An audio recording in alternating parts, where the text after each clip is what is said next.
En mi 75 cumpleaños, mi propio hijo me miró directamente a los ojos y dijo, «Es hora de comprar un ataúd». Esas palabras no solo cortaron, destrozaron cada pedazo de calidez que me quedaba dentro. Y lo que sucedió esa tarde cuando llamó el abogado, cambió todo para siempre. Hoy, voy a contarles algo que nunca pensé que compartiría.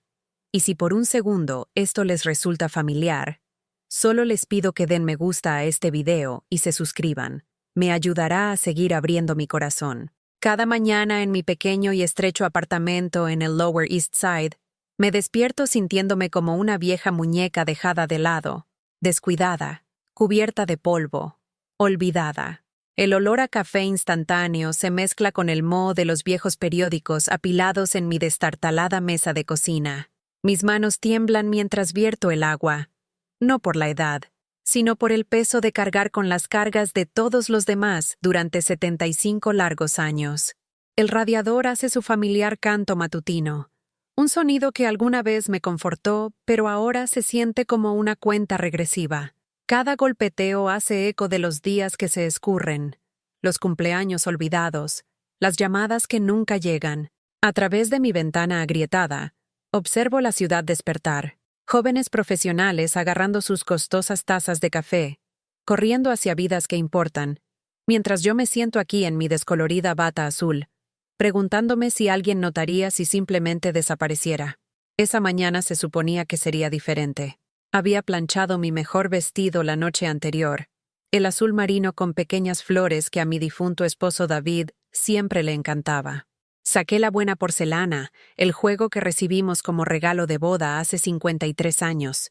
Incluso compré un pequeño pastel de cumpleaños de la panadería de la esquina, de vainilla con rosas rosadas, justo como las que David solía sorprenderme. Esperaba que las risas de mis hijos llenaran estas delgadas paredes. Imaginé el dulce caos de las historias escolares de mi nieta Emma, la calidez del abrazo de mi hija Sara, incluso la rara pero preciada sonrisa de mi hijo Michael. En cambio, me encontré sentada sola en una mesa puesta para 5, viendo cómo las velas goteaban cera sobre el inmaculado mantel blanco. El silencio era ensordecedor. Ni siquiera el sonido de mi propia respiración parecía importar en ese momento. Revisé mi teléfono obsesivamente. El viejo teléfono de tapa que Michael me había dado hace años porque los smartphones eran demasiado complicados para alguien de mi edad. Nada. Ni un mensaje, ni un correo de voz, ni siquiera un número equivocado para romper ese devastador silencio. Cuando Michael finalmente llegó, no fue con flores o cálidos deseos. Entró como si fuera el dueño del lugar, lo que, como pronto descubriría, no estaba lejos de la verdad. Sus costosos zapatos de piel resonaban contra mi gastado piso de linóleo con la autoridad de alguien que nunca había conocido la necesidad, nunca había entendido el sacrificio. Miró mi mesa cuidadosamente preparada, mi rostro esperanzado, el pastel de cumpleaños con sus alegres rosas rosadas, y su expresión se torció en algo que no reconocí. Este era mi hijo, el bebé que había acunado durante incontables noches sin dormir. El niño pequeño cuyos rasguños en las rodillas había sanado con besos, el adolescente cuya matrícula universitaria había pagado trabajando turnos dobles en el restaurante.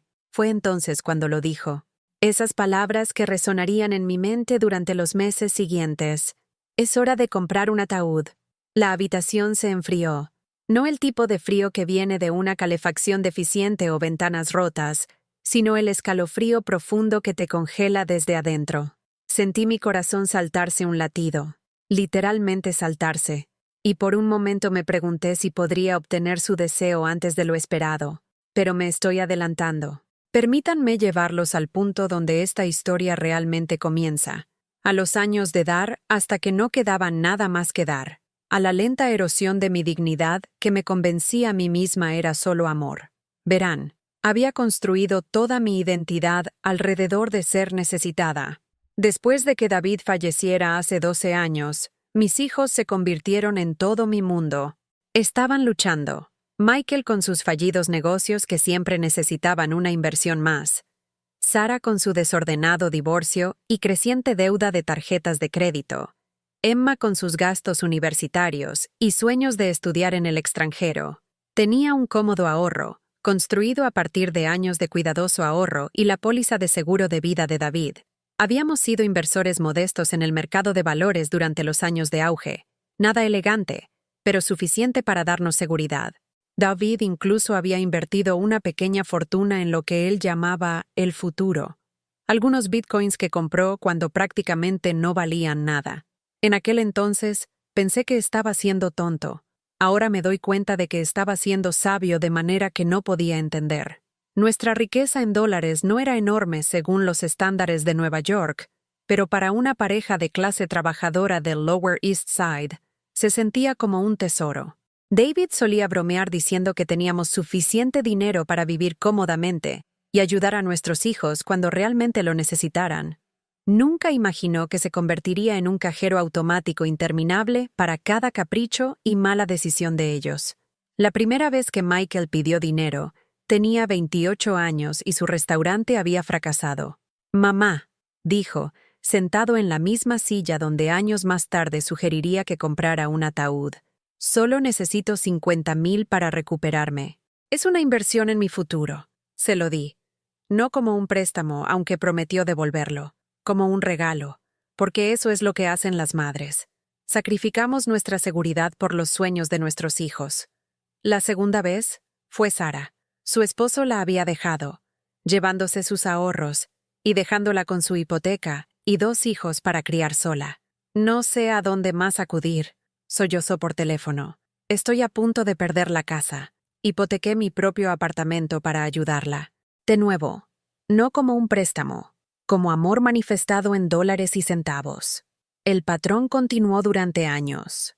El segundo restaurante de Michael, las reparaciones del auto de Sara, la matrícula de la escuela privada de Emma porque las escuelas públicas no eran lo suficientemente buenas, el tercer restaurante de Michael, las facturas médicas de Sara, el programa de estudios en el extranjero de Emma que cambiaría su vida para siempre.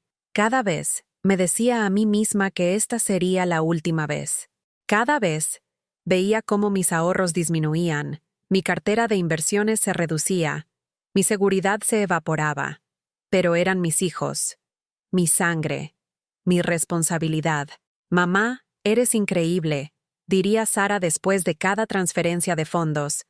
«Estamos muy agradecidos». Michael asentía y prometía compensarme. Emma me rodeaba el cuello con sus brazos y me llamaba su heroína. Pero la gratitud, aprendí, tiene fecha de caducidad. Las llamadas telefónicas se volvieron más cortas. Las visitas menos frecuentes. Las promesas de devolverme el dinero se convirtieron en menciones vagas de «cuando las cosas mejoren». Mi cumpleaños comenzó a sentirse como una ocurrencia tardía. La Navidad se convirtió en lo que yo podía dar en lugar de estar juntos, y los días festivos se convirtieron en costosas obligaciones en lugar de celebraciones.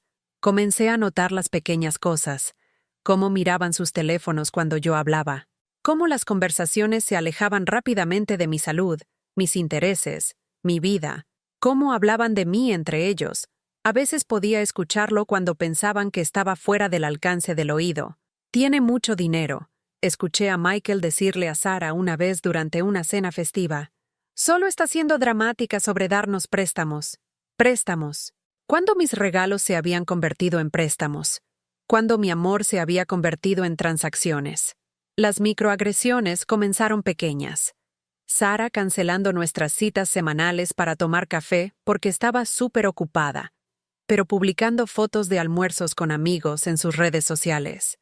Michael olvidando mi cumpleaños 2 años seguidos, y luego apareciendo una semana después pidiendo dinero para su nuevo proyecto, un esquema de trading diario que seguramente lo haría rico.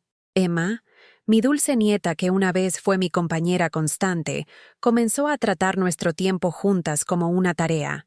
Enviaba mensajes de texto en lugar de llamar, respondía a mis preguntas con palabras sueltas, y siempre tenía otro lugar donde necesitaba estar. Me dije a mí misma que solo estaban ocupados. Los jóvenes de hoy, siempre con prisa, siempre conectados a sus dispositivos, siempre estresados por el dinero, las carreras y el futuro. Les hacía excusas porque la alternativa, aceptar que me había convertido en poco más que una cuenta bancaria con latidos, era demasiado dolorosa de considerar. Pero el dolor tiene una manera de exigir reconocimiento, ¿no es así? Mi salud comenzó a sufrir. El estrés de la preocupación constante. Las noches sin dormir preguntándome si tenía suficientes ahorros para mis propias emergencias. La creciente realización de que había regalado mi seguridad por hijos que me veían como un inconveniente. Desarrollé un latido cardíaco irregular. El médico lo llamó fibrilación auricular, provocada por el estrés y la ansiedad. Traté de contarles a mis hijos sobre el diagnóstico, sobre los medicamentos que estaba tomando, sobre mis temores de estar sola si algo grave sucedía. «Estarás bien, mamá», dijo Sara, apenas levantando la vista de su teléfono durante una de nuestras cada vez más raras visitas.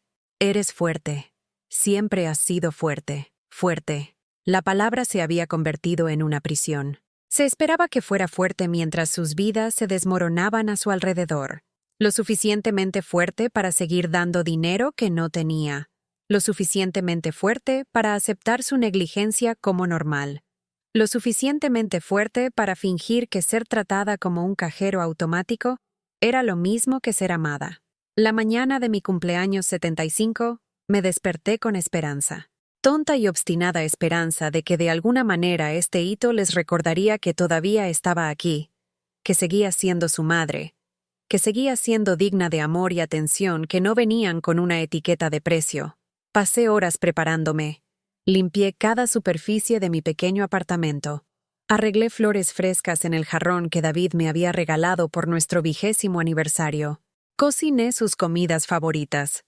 El amado asado de Michael, el pastel de manzana favorito de Sara, las galletas con chispas de chocolate que Emma había pedido. La mesa estaba puesta con precisión militar. 5 lugares, como en los viejos tiempos cuando David seguía vivo. Y las cenas dominicales eran tiempo sagrado en familia. Me puse mis mejores joyas. Las perlas que David me había regalado por nuestro 25º aniversario. Las que raramente usaba porque ya no había nadie por quien arreglarme. Esperé, y esperé, y esperé. A las 4 de la tarde, Michael finalmente apareció. Solo.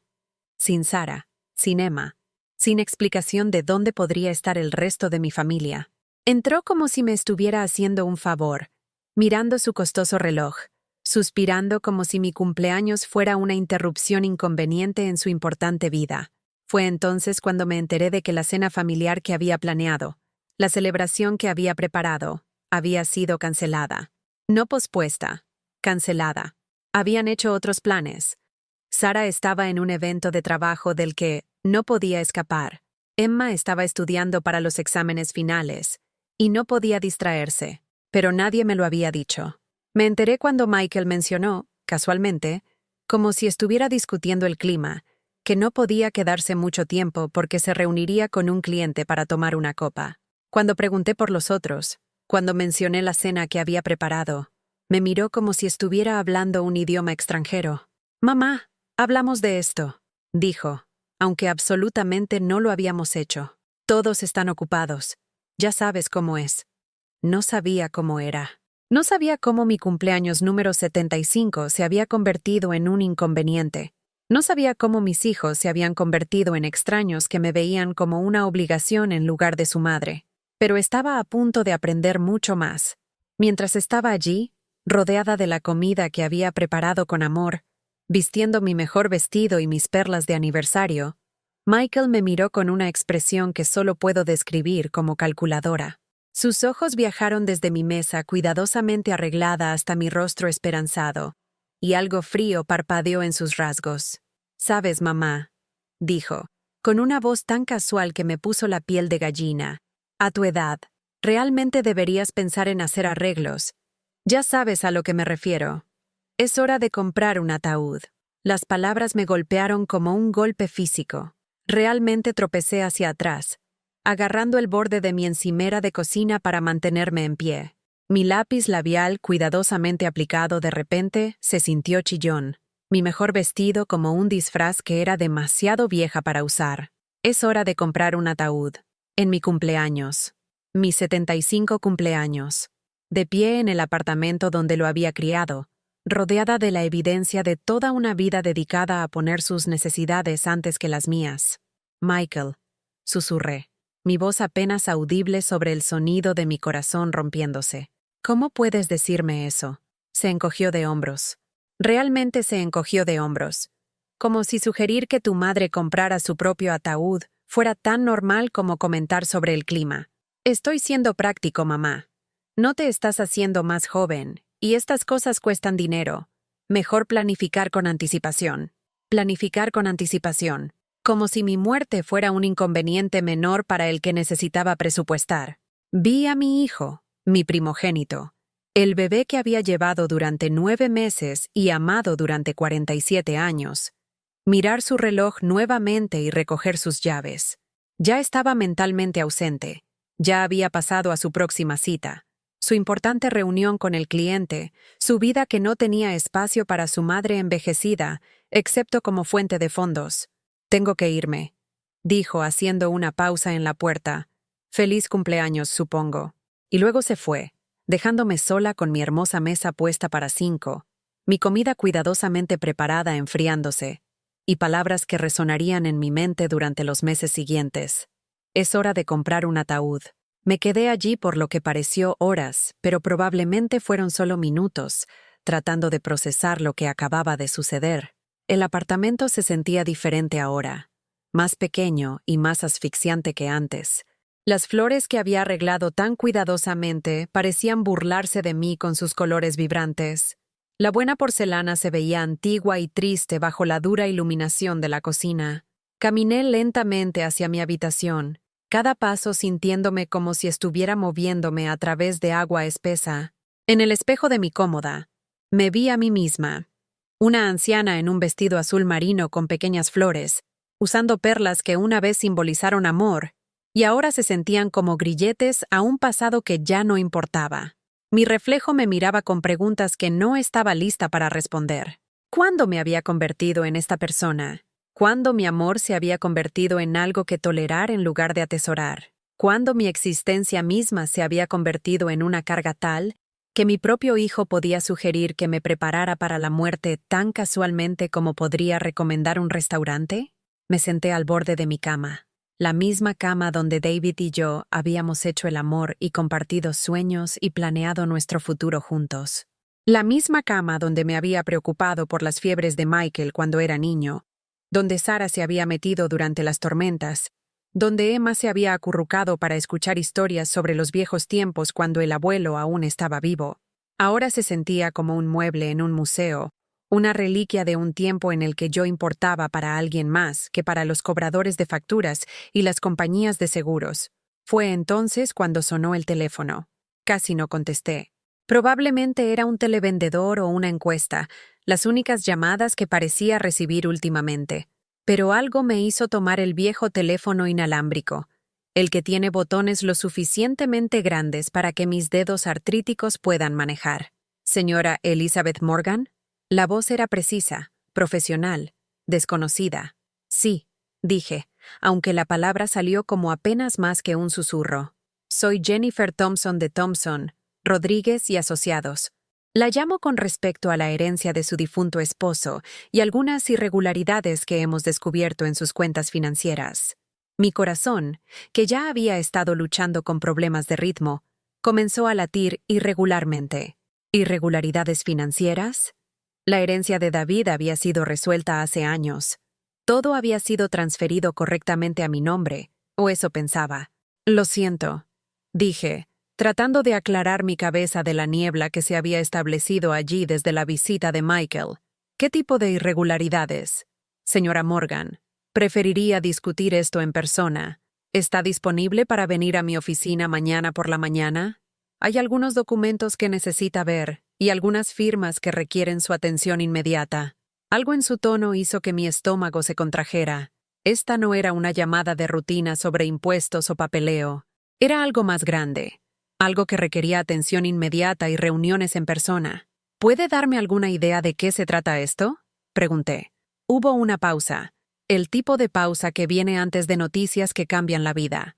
Señora Morgan, Parece que alguien ha estado transfiriendo activos de sus cuentas sin su conocimiento o consentimiento. Necesitamos discutir esto tan pronto como sea posible. El teléfono se escapó de mi mano, golpeando el suelo. ¿Transfiriendo activos sin mi conocimiento? ¿Quién tendría acceso a mis cuentas? ¿Quién sabría sobre las inversiones que David había hecho?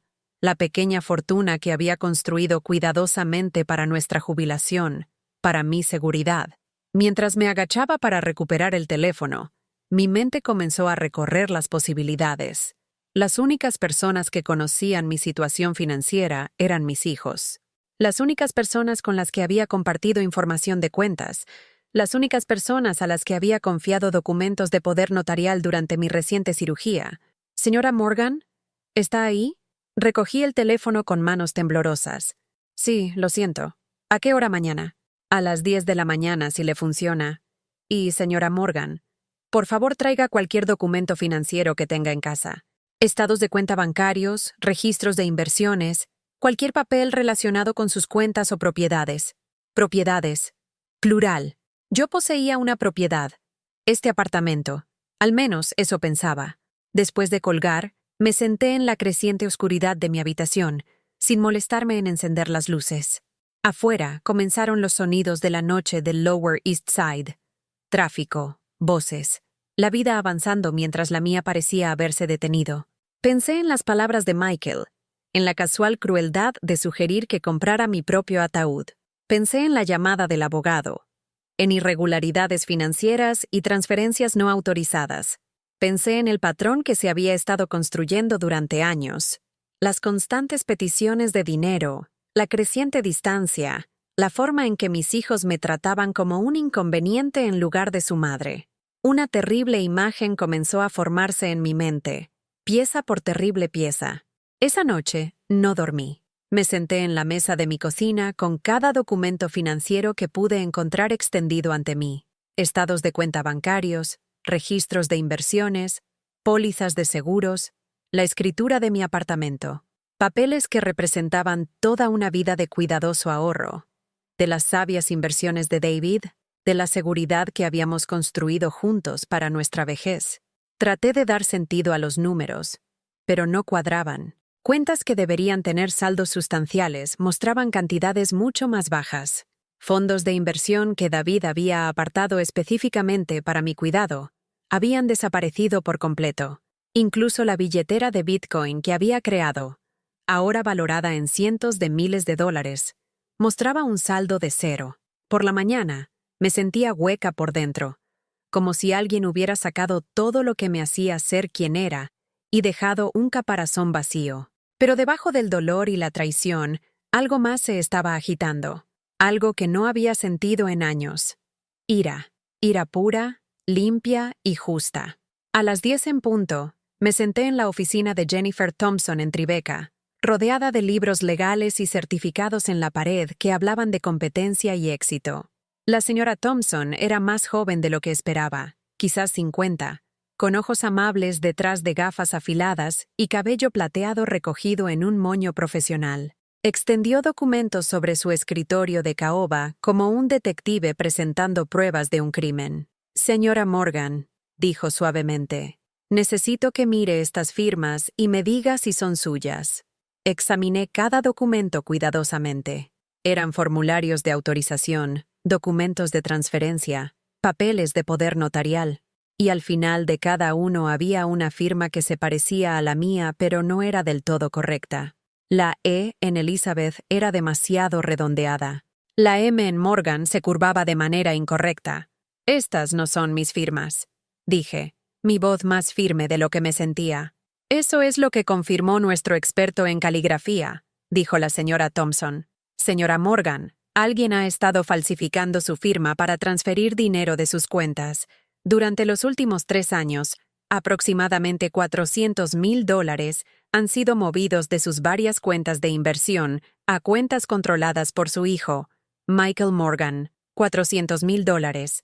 Casi todo lo que David y yo habíamos ahorrado, todo lo que habíamos invertido, todo lo que habíamos planeado para mantenerme segura en mi vejez. Las transferencias coinciden con momentos en los que le ha dado poder notarial temporal para procedimientos médicos, continuó la señora Thompson.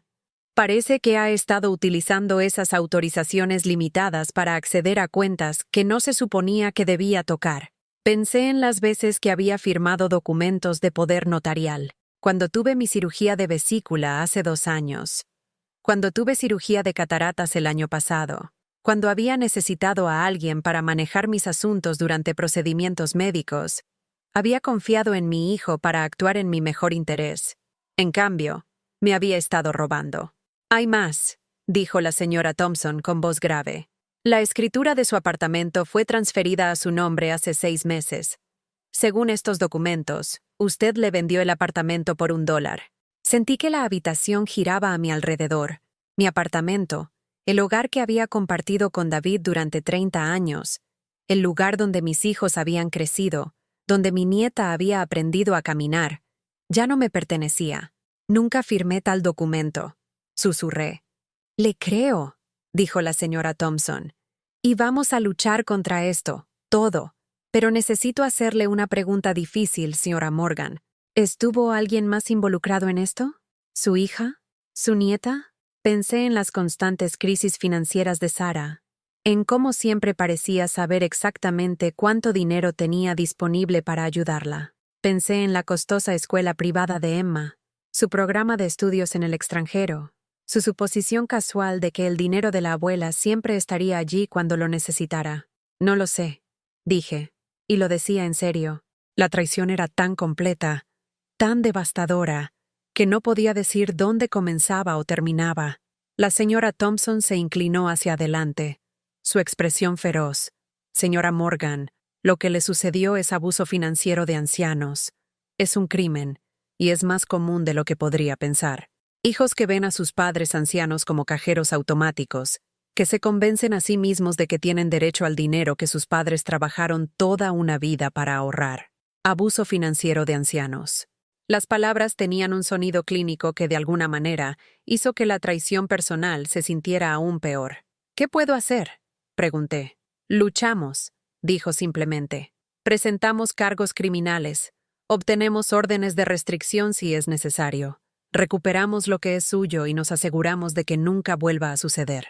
Por primera vez en meses, sentí algo más que desesperación. Esperanza era una palabra demasiado fuerte, pero tal vez determinación. Tal vez resolución. ¿Qué hago primero?, pregunté.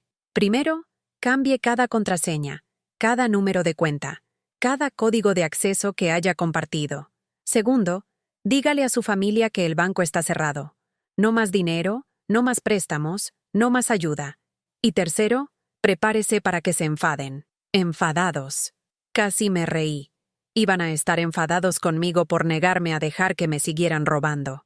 Salí de la oficina de la señora Thompson con una carpeta llena de documentos legales y un plan de acción. Por primera vez en años, tenía un sentido de propósito que no estaba centrado en hacer felices a otras personas, a expensas de mi propio bienestar.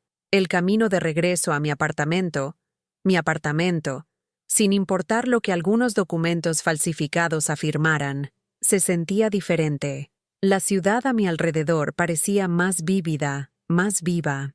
El olor de los camiones de comida y el escape de los coches, los sonidos de construcción y conversación, incluso las palomas peleando por las migajas en el pequeño parque, todo se sentía más real de lo que había sido en meses. Esa tarde, hice algo que nunca había hecho en mis 75 años de vida. Cambié mi número de teléfono sin decírselo a nadie. El silencio que siguió fue a la vez aterrador y liberador. Por primera vez en décadas, mi teléfono no sonaba con peticiones de dinero, quejas sobre mis deficiencias como madre, o crueldad casual disfrazada de preocupación por mi bienestar.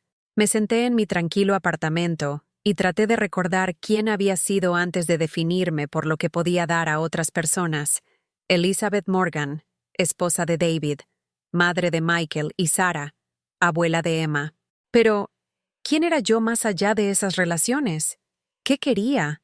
¿Qué me hacía feliz? La última pregunta era la más difícil de responder, porque no podía recordar la última vez que había hecho algo puramente por mi propia alegría. Esa noche, Hice algo sin precedentes. Pedí comida china para llevar para una y la comí mientras veía una película antigua en la televisión, sin correr a contestar el teléfono, sin preocuparme por quién necesitaba qué, sin calcular cuánto dinero me quedaba para regalar. Solo yo, Pollo General Tso, y Cary Grant siendo encantador en blanco y negro. Fue la noche más pacífica que había experimentado en años. A la mañana siguiente, mi viejo teléfono, aquel cuyo número había compartido con mi familia, tenía 17 llamadas perdidas, todas de Michael. Los mensajes de voz comenzaron siendo apologéticos y rápidamente se volvieron exigentes, luego enojados, luego casi amenazantes. Mamá, necesito hablar contigo inmediatamente. Hay algunos problemas con el banco y necesito tu ayuda para resolverlos. Mamá, esto es ridículo. No contestar tu teléfono es infantil. Llámame ahora mismo. Mamá, no sé qué juego estás jugando, pero no es gracioso. Sara y Emma están muy preocupadas por ti. El último mensaje fue el más revelador. Mamá, si no me devuelves la llamada, voy a tener que asumir que estás teniendo problemas de salud mental y tomar las medidas apropiadas. Medidas apropiadas. Significando, supuse, declararme incompetente para que pudiera seguir robándome legalmente. Borré todos los mensajes y apagué el teléfono. 3 días después, hubo golpes en la puerta de mi apartamento. No toques. Golpes. El sonido agresivo y exigente de alguien que esperaba cumplimiento inmediato. «Mamá, sé que estás ahí. Abre esta puerta ahora mismo». La voz de Michael, llena de una ira que nunca había escuchado antes. Este no era el hijo que había pedido préstamos o sugerido que comprara un ataúd. Este era un hombre cuya fuente de ingresos se había secado repentinamente, y estaba furioso por ello. Me senté tranquilamente en mi sofá, sin moverme, apenas respirando. Los golpes continuaron durante varios minutos, seguidos de fuertes demandas de que abriera la puerta, acusaciones de que estaba siendo manipuladora y cruel, amenazas sobre lo que sucedería si no empezaba a cooperar. Eventualmente, el ruido se detuvo. Pero 15 minutos después, escuché el sonido de una llave en mi cerradura. Mi sangre se heló. Michael tenía una llave de mi apartamento. Por supuesto que la tenía. Ahora era suyo, según esos documentos falsificados. La puerta se abrió, y Michael entró como si fuera el dueño del lugar, lo que legalmente, aparentemente era. Detrás de él venían Sara y Emma, ambas viéndose incómodas pero unidas en su presencia. Mamá, ¿qué demonios está pasando?, exigió Michael. Cambias tu número de teléfono sin decirle a nadie. No devuelves las llamadas. Estás actuando como... ¿Cómo qué?, interrumpí, encontrando mi voz. ¿Como si tuviera derecho a privacidad en mi propia casa? Esta ya no es tu casa, dijo Michael, y las palabras me golpearon como una bofetada. Me la cediste, ¿recuerdas? Estás viviendo aquí porque yo lo permito. La cruel casualidad de esa declaración me dejó sin aliento. Estaba viviendo en mi propio hogar porque mi hijo lo permitía, después de robármelo con documentos falsificados. Sara dio un paso adelante, su expresión una mezcla practicada de preocupación y condescendencia. Mamá, estamos preocupados por ti. No estás actuando como tú misma. Tal vez sea hora de pensar en una residencia asistida, algún lugar con personas que puedan vigilarte. Residencia asistida, donde tendría aún menos control sobre mi vida y finanzas. Emma se mantuvo atrás, viéndose miserable pero sin decir nada. Mi nieta, que una vez fue mi compañera más cercana, ni siquiera podía mirarme a los ojos. Estoy bien, dije, parándome más erguida. De hecho, estoy más clara de lo que he estado en años. No, no lo estás, dijo Michael, su voz adoptando el tono que podría usar con una niña confundida. Estás siendo paranoica y difícil. El banco llamó sobre algunas irregularidades en tus cuentas. ¿Te refieres al dinero que me robaste? Las palabras salieron antes de que pudiera detenerlas, y la habitación quedó completamente en silencio. El rostro de Michael pasó por varias expresiones: sorpresa, negación, ira, cálculo. No sé de qué estás hablando, dijo finalmente.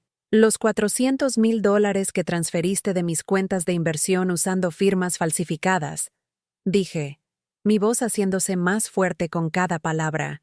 La escritura del apartamento que falsificaste. La billetera de Bitcoin que vaciaste. ¿Debo continuar? El rostro de Sara se había puesto pálido. Emma se veía enferma, pero la expresión de Michael se endureció en algo que apenas reconocí. Estás confundida, mamá. Me diste poder notarial. Me pediste que te ayudara a administrar tus finanzas porque te estabas confundiendo con las cosas, y definitivamente firmaste la transferencia de la escritura. Hablamos de ello durante meses. El gaslighting era tan suave, tan practicado, que por un momento casi dudé de mí misma. Casi. Pero ahora tenía documentos legales, análisis de expertos, pruebas de lo que me habían hecho. Fuera, dije en voz baja. ¿Qué? Sara dio un paso adelante, su voz elevándose. Mamá, no puedes simplemente... Salgan de mi casa, dije, más fuerte ahora. Todos ustedes. Ahora mismo. Michael se rió. Realmente se rió. ¿Tu casa? Mamá, yo poseo este apartamento. Estás viviendo aquí porque estoy siendo generoso, pero si quieres ser difícil al respecto, tal vez sea hora de reconsiderar esa generosidad. La amenaza era clara. Compórtate o quédate sin hogar. Miré a mis hijos. Mi hijo que me había robado. Mi hija que lo había permitido. Mi nieta que se había quedado de pie y observado que sucediera. Y sentí que algo fundamental cambiaba dentro de mí. Dije que se vayan. Bien, dijo Michael, dirigiéndose hacia la puerta. Pero no vengas llorando a nosotros cuando necesites ayuda. Hemos terminado de jugar juegos. Sara lo siguió, haciendo una pausa en la puerta para dar un golpe final. Espero que estés orgullosa de ti misma, mamá. Estás destruyendo a esta familia por dinero. Por dinero. Como si yo fuera quien había hecho que el dinero fuera más importante que el amor. Emma fue la última en irse, y se detuvo cerca de mi silla, con lágrimas en los ojos. «Abuela», susurró. «No sabía». «Sí, lo sabías», dije suave pero firmemente. Todos lo sabían. Simplemente no les importaba. Después de que se fueron, me senté en el silencio de mi apartamento. Mi apartamento, sin importar lo que algunos documentos falsificados afirmaran, y esperé sentir algo. Arrepentimiento, tal vez. Soledad. Miedo. En cambio, me sentí más ligera de lo que había estado en años. Esa noche, llamé a la señora Thompson y le dije que estaba lista para presentar cargos. ¿Estás segura?, preguntó. Una vez que iniciamos este proceso, no hay marcha atrás. Su relación con su familia nunca será la misma. Pensé en eso. En cenas familiares llenas de tensión y resentimiento no expresado. En celebraciones de cumpleaños que se sentían más como obligaciones. En amor que venía con etiquetas de precio y condiciones. Mi relación con mi familia terminó hace años, dije. Solo estaba demasiado asustada para admitirlo. El proceso legal avanzó más rápido de lo que esperaba. En una semana, se colocaron órdenes de congelación en las cuentas. En 2 semanas, las firmas falsificadas fueron confirmadas por expertos. En un mes, se presentaron cargos criminales por abuso financiero de ancianos, robo de identidad y fraude.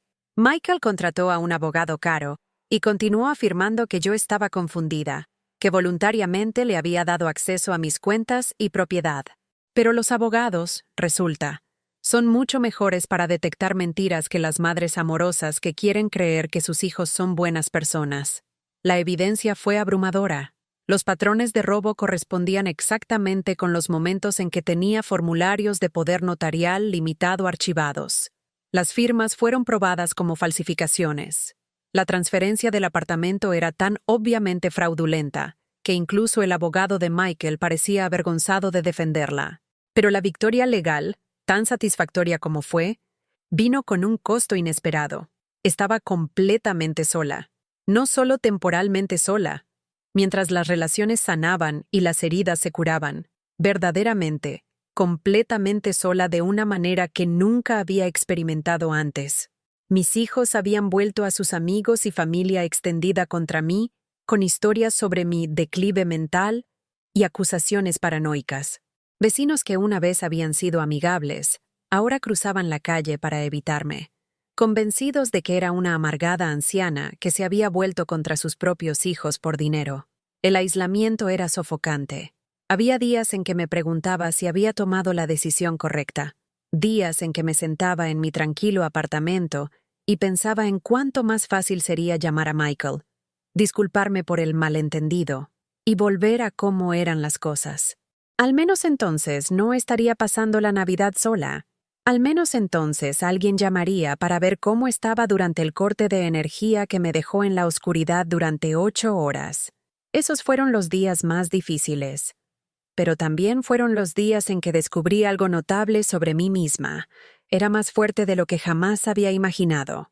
No fuerte en la forma en que mi familia había exigido, dando sin fin, perpetuamente autosacrificándome, siempre disponible para resolver los problemas de otras personas. Fuerte de una manera diferente.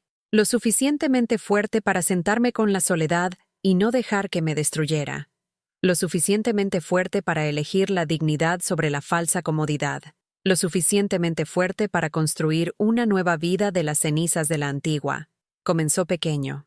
Comencé a dar paseos por el vecindario, sin apresurarme a llegar a casa para contestar llamadas telefónicas que de todos modos nunca llegaban. Noté cosas que había pasado por alto antes. La forma en que la luz de la mañana caía a través de las escaleras de incendios, los sonidos de niños jugando en el pequeño parque, el olor a pan de la panadería de la esquina. Me compré flores, no para ninguna ocasión especial, solo porque eran hermosas y quería belleza en mi vida. Las arreglé en el jarrón que David me había dado, y me di cuenta de que había estado esperando a que alguien más me trajera flores cuando podía traérmelas yo misma. Me uní a una clase de arte en un centro para personas mayores, algo que siempre había querido hacer, pero nunca había tenido tiempo cuando estaba constantemente gestionando las crisis de otras personas. Mis manos, artríticas como estaban, recordaron cómo sostener un pincel, cómo mezclar colores, cómo crear algo hermoso de la nada. Los otros estudiantes en la clase eran amables, no educadamente amables como lo son las personas cuando sienten lástima por ti, sino genuinamente amables. Compartieron historias sobre sus propias familias, sus propias decepciones, sus propios viajes hacia la paz en sus últimos años. Muchas de sus historias sonaban familiares. Margaret, una ex enfermera de 78 años, se había trabajado hasta la pobreza apoyando a un hijo que apostaba cada dólar que ella le daba. Pensé que lo estaba ayudando, dijo mientras pintaba delicadas flores de acuarela. Resulta que solo lo estaba capacitando para evitar crecer. Robert, un viudo de 82 años, le había dado a su hija el pago inicial para 3 casas diferentes, solo para verla perder cada una por ejecución hipotecaria, porque gastaba el dinero en artículos de lujo en lugar de pagar la hipoteca. Me llamó egoísta por finalmente decir que no, dijo con una risa seca. Imagínate eso, ser llamado egoísta por alguien que me había estado robando durante años. No estaba sola en mi experiencia. No era únicamente estúpida o débil o no amada. Era parte de una historia tristemente común. Padres ancianos que habían confundido ser utilizados con ser necesitados, que habían confundido la generosidad financiera con la conexión familiar. La clase de arte se convirtió en mi ancla. 3 mañanas a la semana, caminaba al centro comunitario y pasaba 2 horas creando algo hermoso, rodeada de personas que entendían lo que significaba reconstruir tu vida después de la traición por parte de aquellos que se suponía que debían amarte más. Mis pinturas comenzaron oscuras, marrones y grises lodosos que reflejaban mi estado emocional, pero gradualmente, los colores comenzaron a colarse, suaves azules como los ojos de David, cálidos amarillos como la luz de la mañana en nuestro viejo apartamento, rojos profundos como las rosas que solía traerme. 6 meses después de esa terrible cena de cumpleaños, tuve mi primera exposición de arte. Nada elegante, solo una esquina del centro comunitario donde mostraban trabajos de estudiantes en varios programas de arte. Pero allí estaban mis pinturas, enmarcadas, con pequeñas etiquetas blancas que decían Elizabeth Morgan debajo. Me paré frente a mi trabajo y sentí algo que no había experimentado en años. Orgullo. No orgullo por lo que había dado a alguien más. No orgullo por cómo me había sacrificado para el beneficio de otras personas, sino orgullo por algo que había creado puramente por la alegría de crearlo. Una joven de ojos amables se detuvo junto a mí, estudiando una de mis pinturas. Una pequeña acuarela de la vista desde mi ventana del apartamento al atardecer. «Esto es hermoso», dijo. A mi abuela le habría encantado esto. Ella también solía pintar antes de... Se detuvo, pero lo entendí. Antes de que las obligaciones familiares tomaran el control, antes de que las necesidades de otras personas se volvieran más importantes que su propia creatividad. Nunca es demasiado tarde para empezar de nuevo, le dije. ¿Es eso lo que hiciste?, preguntó. Pensé en la pregunta. ¿Había empezado de nuevo o simplemente había recordado quién era antes de perderme en las necesidades de otras personas? Supongo que sí, dije. Esa noche, llegué a mi tranquilo apartamento. Mi apartamento, legalmente mío de nuevo gracias al excelente trabajo de la señora Thompson, y me di cuenta de que algo extraordinario había sucedido. Era feliz. No la desesperada y fugaz felicidad que viene de la validación externa o la aprobación de otras personas. No la ansiosa felicidad de anticipar visitas familiares o llamadas telefónicas, sino un profundo y constante contentamiento que venía de adentro. Me preparé la cena. Nada elegante, solo huevos revueltos y tostadas. Y la comí mientras leía un libro que había elegido puramente porque me interesaba. Tomé un baño caliente con jabón de lavanda que me había comprado. Me puse pijamas suaves y me instalé en la cama con una taza de té de manzanilla. Nadie me necesitó esa noche. Nadie llamó pidiendo dinero o ayuda o apoyo emocional. Nadie requirió mi atención o exigió mi energía. Y por primera vez en décadas, eso se sintió como libertad en lugar de abandono. Las estaciones cambiaron, y yo también. Mi cabello, que siempre había mantenido en un estilo práctico que requería un mantenimiento mínimo, ahora estaba coloreado en un cálido castaño rojizo y cortado en suaves capas que enmarcaban mi rostro. Compré ropa que favorecía mi figura en lugar de ocultarla. Usaba joyas porque me hacían sentir hermosa, no porque tuvieran valor sentimental. Me miraba en el espejo y veía a alguien que apenas reconocía, una mujer que se cuidaba a sí misma, que valoraba sus propias opiniones, que no se disculpaba por ocupar espacio en el mundo. Una mañana, casi exactamente un año después de esa devastadora cena de cumpleaños, recibí una llamada telefónica inesperada en mi nuevo número, uno al que solo unas pocas personas tenían acceso. «Señora Morgan, soy Emma, tu nieta». Mi corazón se contrajo y se elevó al mismo tiempo. Emma. Mi dulce nieta, que había estado al lado mientras su padre me robaba, que había observado en silencio mientras él sugería que comprara mi propio ataúd. Emma, dije cuidadosamente, ¿cómo conseguiste este número? La señora Álvarez de tu edificio, dijo. He estado tratando de contactarte durante meses. La señora Álvarez, mi amable vecina que se había convertido en una de mis pocas amigas restantes. Le había pedido que no compartiera mi información de contacto con mi familia, pero aparentemente había hecho una excepción. Ahora estoy en la universidad, continuó Emma, su voz nerviosa pero determinada, y he estado pensando mucho en lo que sucedió, en lo que papá te hizo, en lo que todos te hicimos. Esperé, sin estar segura de qué esperar. No lo sabía, dijo, y comenzó a llorar. Quiero decir, sabía que algo no estaba bien, pero no sabía sobre el dinero, no sabía sobre el apartamento. Solo sabía que todos estaban siempre enojados y tensos, y tú parecías tan triste todo el tiempo. Emma, por favor déjame terminar, dijo. Necesito decir esto. Lo que te hicimos estuvo mal.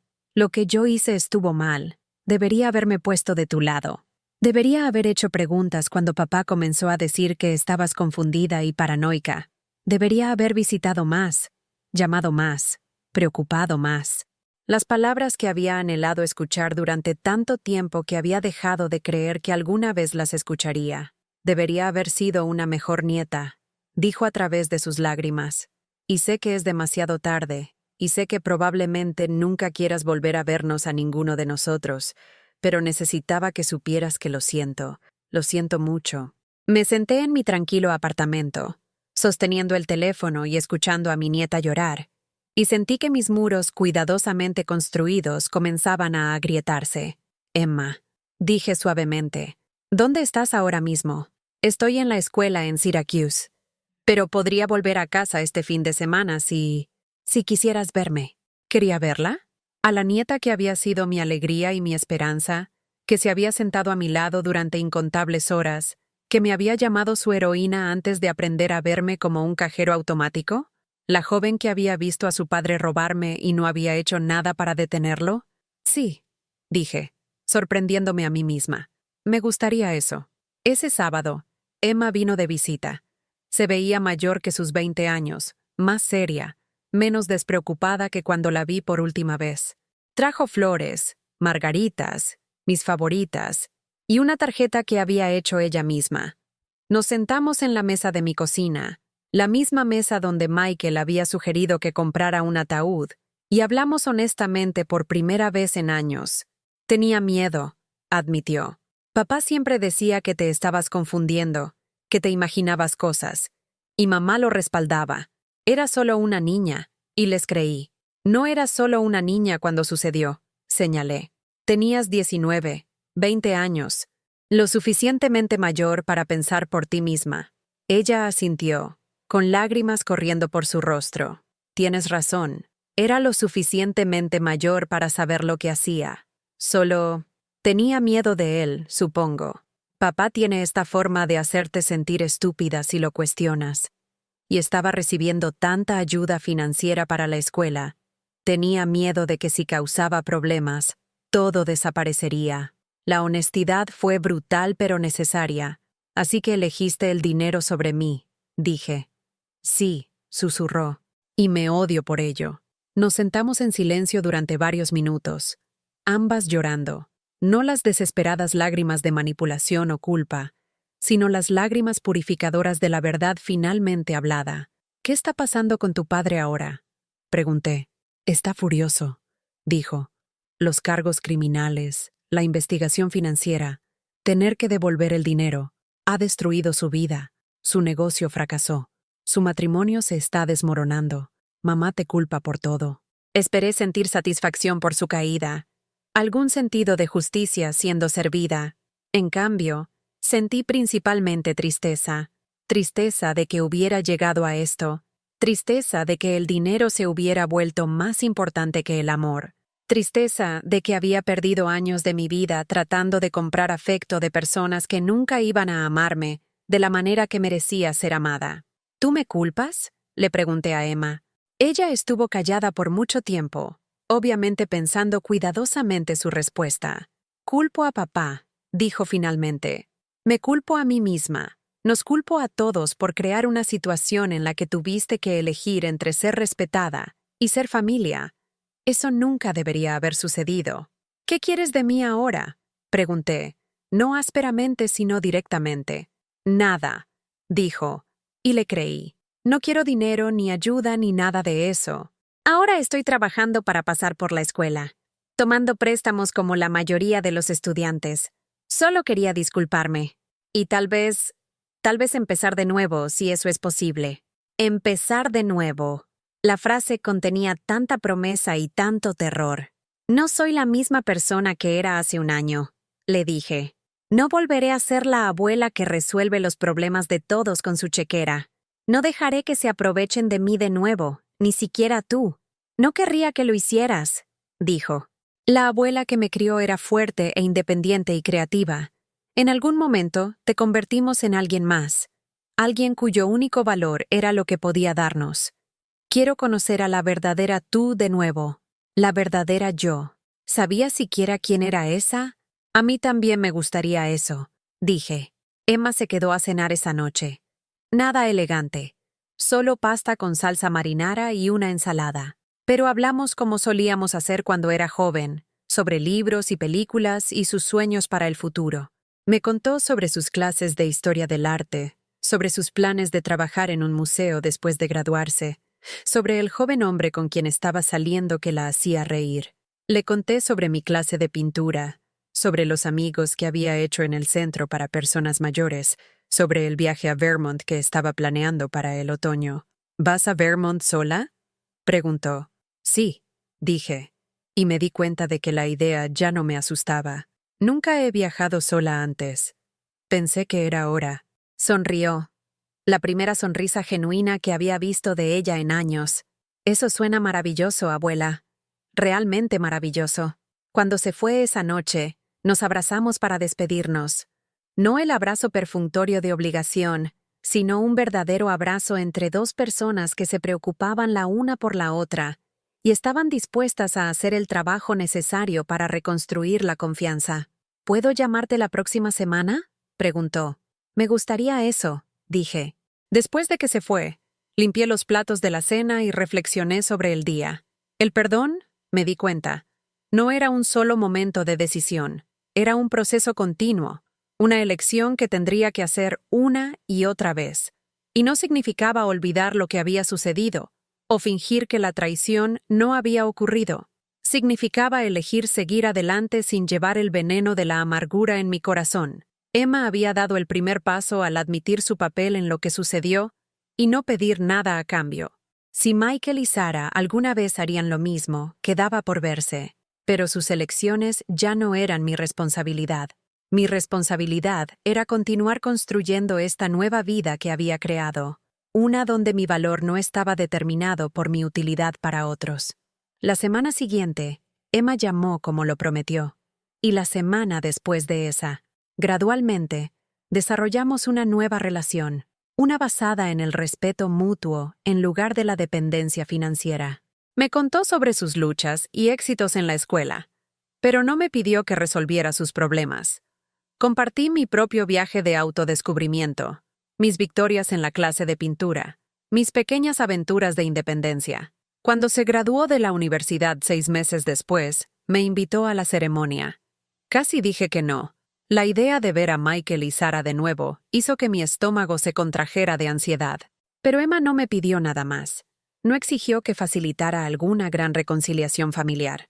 Simplemente quería que su abuela estuviera allí para celebrar su logro. Así que fui. Compré un nuevo vestido para la ocasión, un suave azul que resaltaba mis ojos. Y me arreglé el cabello profesionalmente. Me sentí confiada y elegante, muy diferente de la mujer desesperada y agotada que había sido 1 año y medio antes. La graduación fue hermosa. Vi a Emma caminar por el escenario para recibir su diploma, magna cum laude, y sentí un orgullo genuino por su logro. Había trabajado para pasar por la escuela, había tomado préstamos, ganado becas. Había aprendido lo que finalmente había aprendido, la diferencia entre ayuda y dependencia, entre amor y transacción. Michael y Sarah estaban allí, por supuesto. Se veían mayores, más duros, desgastados por problemas legales y dificultades financieras. El cabello de Michael se había vuelto completamente gris, y Sarah tenía la expresión apretada de alguien que se sentía perpetuamente agraviada por el mundo. Me vieron, por supuesto, en una multitud de unos pocos cientos de personas. No podían pasarme por alto en mi brillante vestido azul, sentada en la sección familiar que Emma había reservado para mí, pero no hicieron ningún intento de acercarse y no hice ningún esfuerzo por contactarlos. Algunas heridas son demasiado profundas para sanar con una sonrisa y un saludo a través de un auditorio lleno. Después de la ceremonia, Emma corrió hacia mí primero, antes que a sus padres, antes que a sus amigos. Me rodeó con sus brazos y susurró: «Gracias por venir, abuela. Gracias por estar aquí». No me lo habría perdido, dije, y lo decía en serio. Más tarde, en la recepción, observé a mi familia desde el otro lado de la sala. Michael y Sarah estaban juntos pero no cerca, su lenguaje corporal sugiriendo un matrimonio colgando de hilos. Hablaban en oraciones cortantes y tensas, y evitaban mirarme siempre que era posible. Hace 1 año, su evidente infelicidad me habría roto el corazón. Habría querido arreglar sus problemas, ofrecer ayuda, cerrar la distancia entre nosotros. Ahora, me sentía principalmente indiferente. Sus problemas eran suyos para resolver. Su infelicidad era la consecuencia de sus elecciones. Y su relación conmigo, o la falta de ella, era algo con lo que tendrían que vivir. Ya no estaba perdiendo el sueño por personas que habían elegido la codicia sobre el amor. Emma trajo a su novio para presentármelo. Un dulce joven llamado David, llamado así por mi difunto esposo, me dijo más tarde. Estaba estudiando para ser maestro, y sus ojos se iluminaban cuando hablaba de trabajar con niños. Cuando Emma fue a buscarnos bebidas, él se quedó conmigo, preguntándome sobre mis clases de arte y mis planes para Vermont. Emma habla de ti todo el tiempo, dijo, sobre lo orgullosa que está de que te hayas mantenido firme. Dice que eres su heroína. Heroína. La palabra que había anhelado escuchar de mi familia durante tantos años, ahora pronunciada por un joven que apenas me conocía pero me veía claramente. Ella es la que hizo el trabajo duro, dije. Se necesita un verdadero carácter para admitir cuando te equivocas e intentar hacer lo correcto. Eso lo aprendió de ti, dijo simplemente. Tal vez lo había hecho. Tal vez mis años de sacrificio no habían sido completamente en vano si le habían enseñado algo sobre integridad y coraje. Esa noche, de vuelta en mi apartamento en el Lower East Side, me senté junto a mi ventana y observé las luces de la ciudad centellear abajo. La misma vista que había mirado fijamente durante esos oscuros meses de traición y aislamiento, pero todo se veía diferente ahora. Yo era diferente ahora. La mujer que se había sentado en este mismo lugar 18 meses atrás, llorando por una cena de cumpleaños y las crueles palabras de un hijo, se había centrado en lo que estaba perdiendo. La mujer que era ahora entendía lo que había ganado. Había ganado respeto propio. Había ganado el conocimiento de que podía sobrevivir sola, que la soledad no tenía que significar estar sola, si me sentía cómoda en mi propia compañía. Había ganado nuevas amistades basadas en intereses mutuos en lugar de necesidades mutuas. Había ganado expresión creativa y la alegría de aprender nuevas habilidades a una edad en la que la sociedad esperaba que me estuviera apagando. Más importante aún, había ganado la comprensión de que el amor no requiere que me disminuya a mí misma. El amor real, el tipo que David y yo habíamos compartido. El tipo que estaba reconstruyendo lentamente con Emma. El tipo que veía entre mis nuevos amigos en el centro para personas mayores. Se trataba de celebrarnos unos a otros, no de consumirnos unos a otros. Mi teléfono sonó, sacándome de mi ensueño. El nombre de Emma apareció en el identificador de llamadas. Abuela, dijo, solo quería darte las gracias de nuevo por hoy. Tenerte allí significó todo para mí. También significó todo para mí, dije. ¿Y abuela? Sé que este podría no ser el momento adecuado para preguntar, pero ¿tal vez querrías venir a cenar el próximo domingo? Solo tú, yo y David. Estoy aprendiendo a cocinar y pensé que tal vez podríamos comenzar una nueva tradición. Una nueva tradición. Cenas dominicales sin manipulación, sin agendas ocultas, sin alguien calculando el costo de cada interacción. Me encantaría, dije. Después de que colgamos, me hice una taza de té y me senté de nuevo junto a la ventana. Mañana iría a mi clase de arte y trabajaría en una nueva pintura. Algo brillante y esperanzador, lleno de los colores que habían regresado lentamente a mi vida. La próxima semana cenaría con Emma y David, construyendo un nuevo tipo de relación familiar.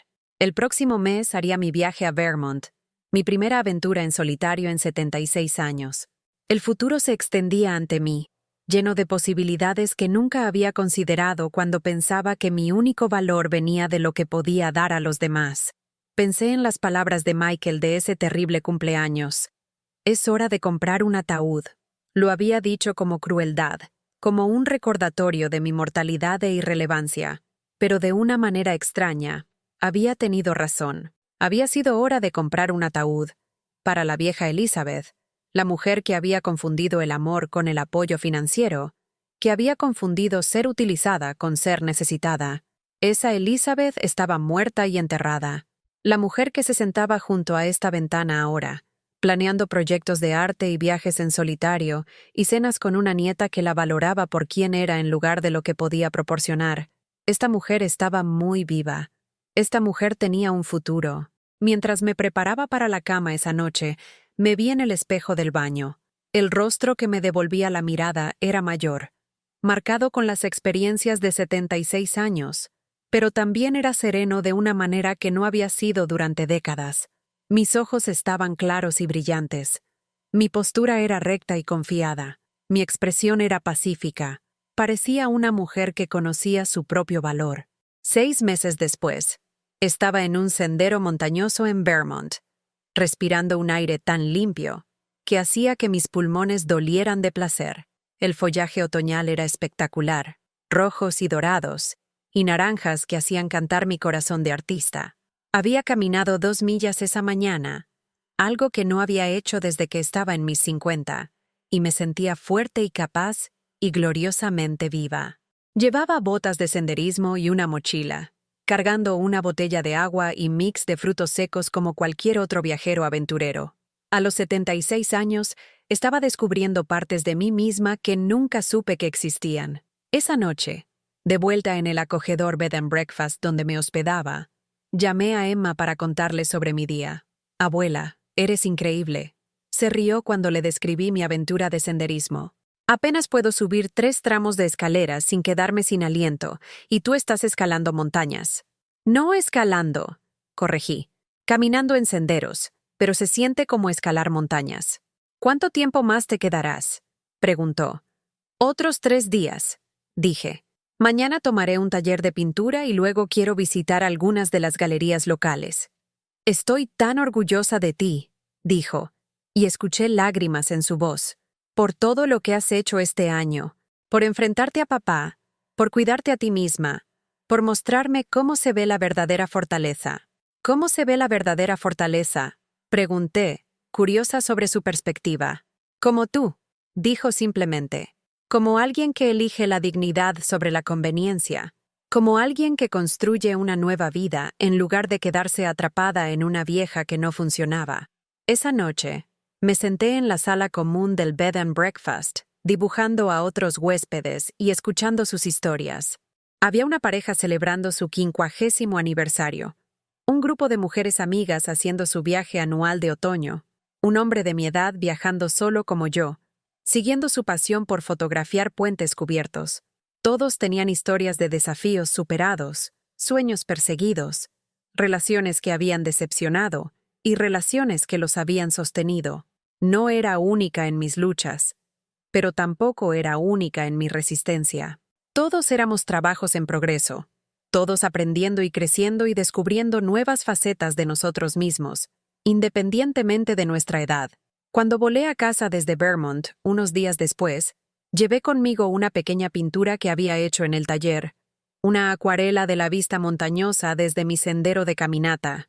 No era técnicamente perfecta, pero capturaba algo importante, la sensación de estar parada sobre tierra firme, mirando hacia un vasto paisaje de posibilidades.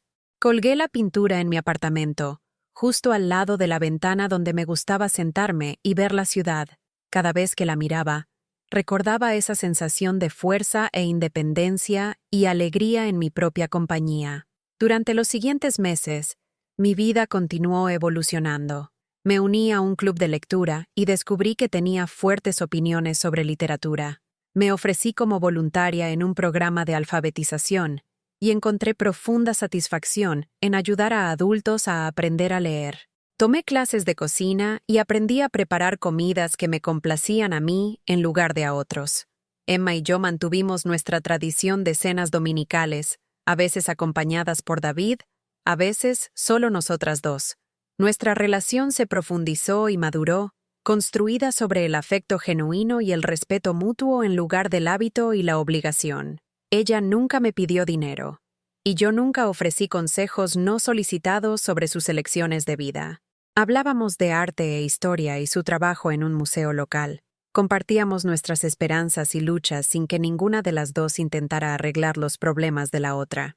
Era el tipo de relación que había soñado tener con mis hijos, pero nunca logré con Michael y Sarah. Michael y Sarah permanecieron ausentes de mi vida. Ocasionalmente escuchaba a través de Emma que estaban luchando. Los negocios de Michael continuaban fallando. El matrimonio de Sarah se estaba deteriorando. Ambos parecían atrapados en patrones de culpa y victimismo que les impedían tomar responsabilidad por sus elecciones. Sentía tristeza por ellos, pero ya no me sentía responsable de salvarlos de las consecuencias de sus acciones. Algunas relaciones, había aprendido, no pueden ser reparadas sin importar cuánto amor o perdón viertas en ellas. Algunas personas no son capaces de verte como algo más que un recurso para ser explotado o un problema para ser gestionado. Aprender a aceptar esta verdad sin amargura había sido una de las lecciones más difíciles de mi nueva vida. 2 años después de ese devastador cumpleaños 75, celebré mi 77 con una pequeña fiesta en mi apartamento. Emma y David estaban allí, junto con amigos de mi clase de arte y club de lectura y el programa de alfabetización. La señora Álvarez del pasillo trajo flan casero. Margaret de mi clase de pintura trajo flores de su jardín. Era una pequeña reunión, tal vez 12 personas en total, pero estaba llena de genuina calidez y afecto. Estas eran personas que me conocían y me apreciaban por quien era, no por lo que podía hacer por ellas. Su presencia en mi vida era un regalo libremente dado y libremente recibido. Mientras limpiábamos después de la fiesta, Emma me llevó aparte. «Abuela», dijo, «tengo algo que decirte. David y yo estamos comprometidos». Miré a esta joven que una vez fue cómplice de mi abuso financiero y había encontrado el coraje para disculparse y cambiar. Miré al joven que la trataba con respeto y amabilidad, que valoraba su mente tanto como su belleza. «Estoy tan feliz por ti», dije, y lo decía completamente.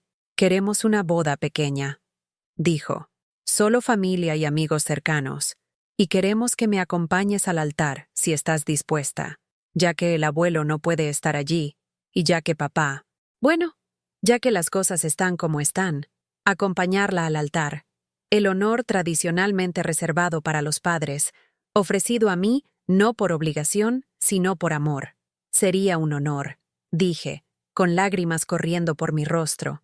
6 meses después, estaba junto a Emma en una ceremonia simple pero hermosa en Central Park, no lejos de donde David y yo nos habíamos casado 54 años antes. Estaba radiante en un sencillo vestido blanco, y David la miraba como si fuera la cosa más preciosa del mundo. Mientras caminábamos juntas por el improvisado pasillo, pensé en el viaje que nos había traído a este momento, la traición y el dolor que nos habían separado. El coraje que le había tomado a ella acercarse y disculparse, la paciencia que me había tomado perdonar y confiar de nuevo. No había sido fácil. Reconstruir la confianza nunca lo es, pero había valido la pena. Michael y Sarah no estaban en la boda. Emma les había enviado invitaciones, pero dejó claro que su asistencia estaba condicionada a tratarme con respeto. Habían elegido no venir en lugar de aceptar esos términos. Su ausencia fue notada, pero no lamentada. Las personas que estaban allí, los amigos que nos habían apoyado en tiempos difíciles, la familia elegida que habíamos construido a través de valores compartidos en lugar de lazos de sangre, crearon una celebración llena de amor y alegría. Después de la ceremonia, mientras nos reuníamos para fotos y pastel, pensé en la mujer que había sido 3 años antes. Rota, agotada, convencida de que su único valor yacía en su capacidad para resolver los problemas de otras personas con su chequera. Esa mujer habría estado devastada por la ausencia de sus hijos en la boda de su nieta. Se habría culpado a sí misma, se habría preguntado qué podría haber hecho diferente. Posiblemente incluso habría intentado comprar su regreso a sus buenas gracias. La mujer que era ahora entendía que su ausencia se trataba de sus elecciones, no de mi valor. Había construido una vida llena de relaciones genuinas, expresión creativa y crecimiento personal. Había aprendido a valorarme no por lo que podía dar a otros, sino por quién era como individuo. Había descubierto una fuerza que nunca supe que poseía y una resistencia que me sorprendió incluso a mí.